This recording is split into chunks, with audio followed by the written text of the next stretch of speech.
Читать книгу Валентины Куклева «Люди расселен» обязательно надо, как и вообще читать, хотя бы для того, чтобы получить о себе представление.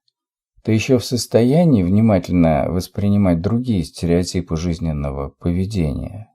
Или ты куда-то несешься по тем рельсам, которые проложила окружающая жизнь в твоем, и, конечно, не только в твоем, настоящем времени?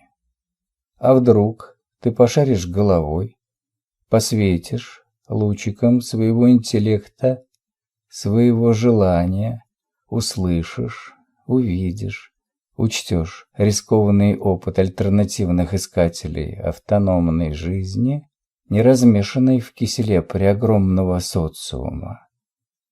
И, наконец-то, найдешь тот образ жизни, что тебе по душе.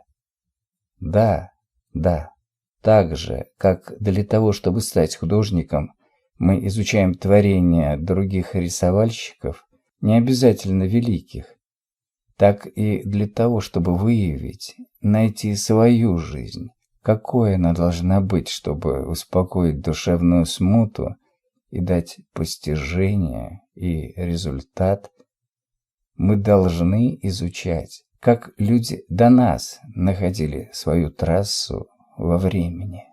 Как они доходили до жизни такой, чтобы точно не искать уже другую жизнь, а всегда соответствовать найденной.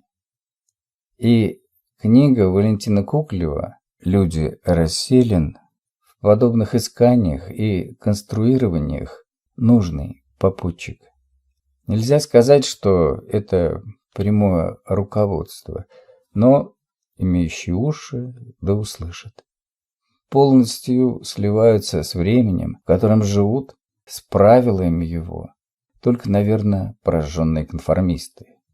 Но даже если оно, как говорится, не ваше время, все вам говорят, что вам с вашими необыкновенными качествами совершенно точно надо было родиться на век раньше или на век позже, но будем реалистами.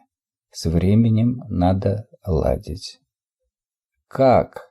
Надо найти какой-то свой, собственный ход, прорыть его в нужном направлении, достигать цели, которая нужна вам, а времени она, может быть, и не нужна. Ее потом увидят. Никто ведь не учит выстраивать жизненное поведение и картинку мира. Этим занимается государство. И это видение, как правило, не совпадает с реальностью, потому что она многомерна.